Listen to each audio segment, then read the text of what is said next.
پاکستان کی سیاست ایک ایسے موڑ پر پہنچ چکی ہے جہاں سے واپسی کا راستہ مسدود ہے۔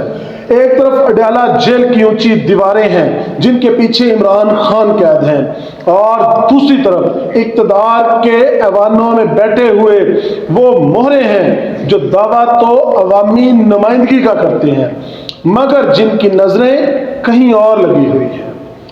رانا ثناء اللہ خان کا تازہ ترین بیان محض ایک گفتگو نہیں بلکہ ایک سنگین وارننگ ہے، ایک ایسی وارننگ جو بتاتی ہے کہ پردے کے پیچھے کون سی کھچڑی پک رہی ہے۔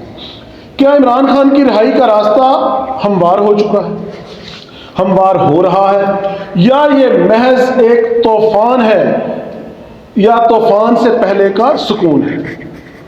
رانا ثناء اللہ وہ شخص جسے نون لیگ کا سب سے سخت گیر چہرہ سمجھا جاتا ہے، اب فتنہ کے پرانے بیانیے کو نئی شدت سے دہرا رہے ہیں، لیکن اس بار لہجے میں غصہ کم اور فکر زیادہ ہے۔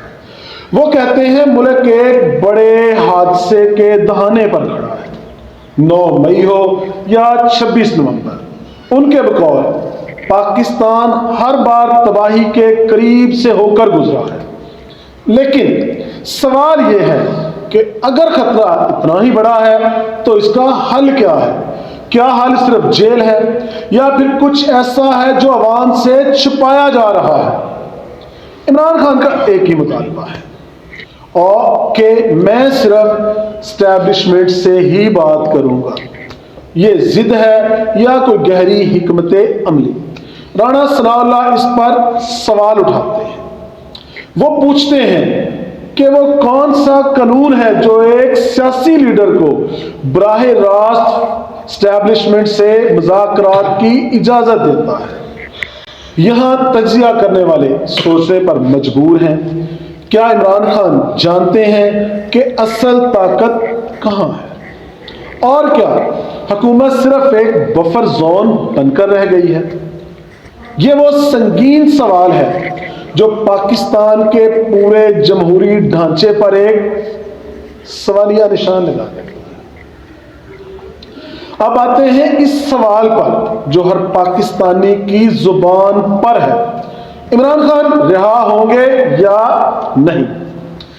رانا ثناء اللہ کے تازہ ترین انٹرویو سے ایک بات تو صاف جھلکتی ہے کہ حکومت انہیں سیاسی وجود تسلیم کرنے پر تیار نہیں ہے، مگر عمران خان کی سیاسی طاقت سے مکمل خوف زدہ ضرور ہے۔ رہائی کا ذکر جب بھی آتا ہے تو اس سے فوری طور پر ڈیل کا نام دے دیا جاتا ہے، لیکن کیا پاکستان کی معیشت اور استحکام خان کی رہائی کے بغیر ممکن ہے؟ ماہرین کہتے ہیں کہ جب تک قیدی نمبر 804 باہر نہیں آتا ملک میں سیاسی ہیجان ختم نہیں ہوگا، مگر رانا ثناء اللہ واضح کرتے ہیں کہ مذاکرات کا راستہ پارلیمنٹ سے گزرتا ہے، کسی اور راستے سے بالکل بھی نہیں۔ سوچنے کی بات یہ ہے کہ کیا ہم ایک دائروی سفر پر ہیں؟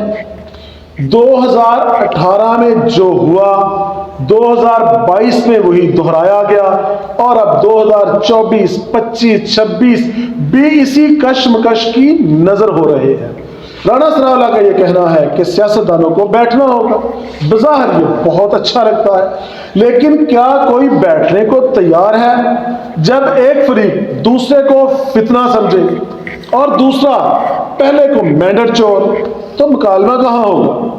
یہ تعطل پاکستان کو اس نہج پر لے آیا ہے جہاں عوام مہنگائی اور غیر یقینی کی چکی میں پس رہے ہیں اور لیڈرز اپنی اپنی انا کی جنگ لڑ رہے ہیں۔ وقت تیزی سے نکل رہا ہے۔ رانا ثناء اللہ کی باتیں اس سنگینی کی طرف اشارہ کر رہی ہیں جو شاید آنے والے دنوں میں کسی بڑے طوفان کی شکل اختیار کر لے گا۔ عمران خان کی رہائی محض ایک سیاسی لیڈر یا ایک فرد کی رہائی نہیں ہوگی، بلکہ یہ پاکستان کے نئے سیاسی قبلے کا تعین بھی کرے گی۔ کیا ہم مفاہمت کی طرف بڑھیں گے یا ایک بڑے تصادم کی طرف؟ فیصلہ ان لوگوں کو کرنا ہے جن کے ہاتھوں میں اختیار ہے۔ اس سے پہلے کہ تاریخ اپنا فیصلہ سنا دے، آپ کا اس بارے میں کیا خیال ہے؟ کیا عمران خان کی رہائی ہی سارے مسائل کا واحد حل ہے؟ اپنی رائے کمنٹس میں ضرور دیجیے گا۔ اگر چینل اچھا لگے، ویڈیو پسند آئے تو لائک کیجیے گا، شیئر کیجیے گا دوستوں کے ساتھ بھی، اور چینل کو سبسکرائب ضرور کیجیے گا۔